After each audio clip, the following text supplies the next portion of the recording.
Photoshop keeps adding AI tools that speed up your workflow. Here's 5 of my top favorites and why I think they're game changers. Please like and subscribe. So we're going to be going over my top 5 AI tools. First, we're going to start with Generative Fill, which I love because it can completely change a scene.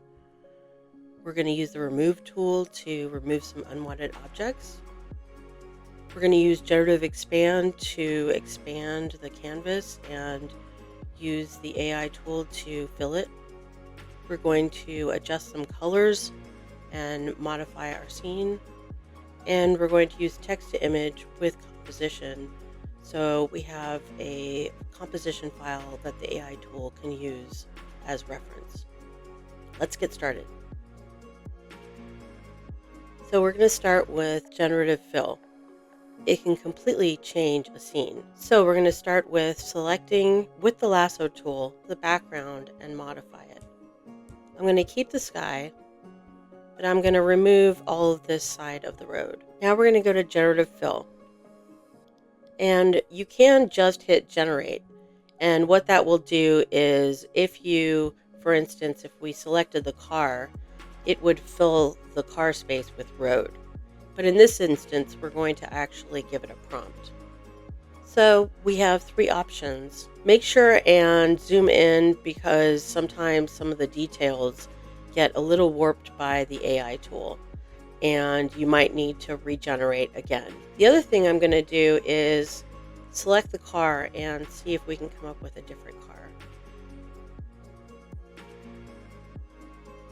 So here's a different car on the road, and it does a nice job of putting in shadows. So my next favorite tool is the Remove tool. This is going to save me a lot of time. So what I'm going to do is I'm going to remove this pattern on the road, and I'm also going to remove this Wi-Fi signal.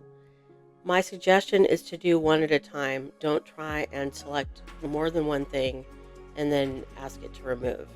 It will not come up with the best solution. So with my lasso tool selected, I'm going to select this Wi-Fi symbol and the glow around it so it grabs everything. And then I'm going to hit remove. And there it is, it's gone. This is by far one of my favorite tools.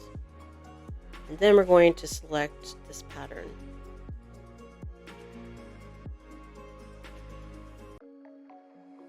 So with this pattern on the ground selected, I'm going to hit remove.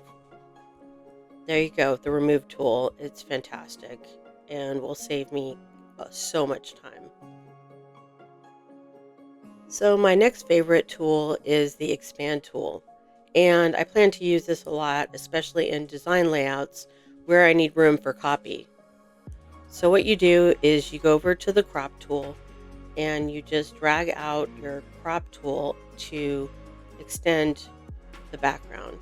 There's also some presets here if you need to do that. So with our background extended, we're going to hit Generative Expand. And in this case, I'm not actually going to type anything in the prompt. I'm just going to hit generate because all I want it to do is just extend the road.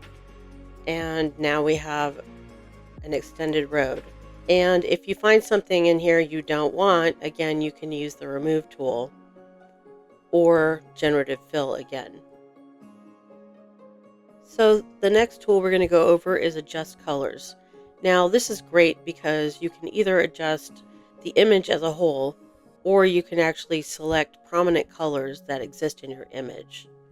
If I wanted to adjust the entire image, then you can use the hue tool to modify the colors that way. Or if you want to select a specific color like the blue background behind our subject, you can do that. Lastly, you can select the object selection tool and select something specific in your image, such as the coat here. Then you go up to adjustments and hue saturation, and you modify the color that way.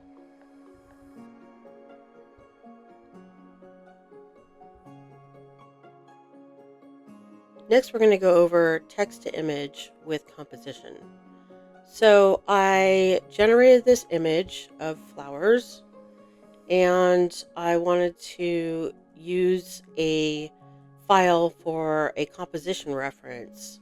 So after you have your image, you go up to edit your reference image. So I selected that and you choose your image. So what this is just a black letter M on a white background. And then there's a strength option. So you can dial this down or up. Once you're done, hit generate.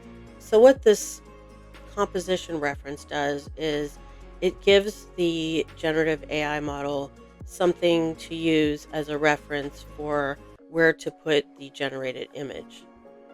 And there's different options here. If you like one of the generated images, but you want to see more, if you click the dot dot dot, you can generate similar.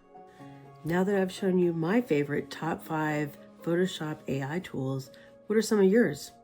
Don't forget to like and subscribe.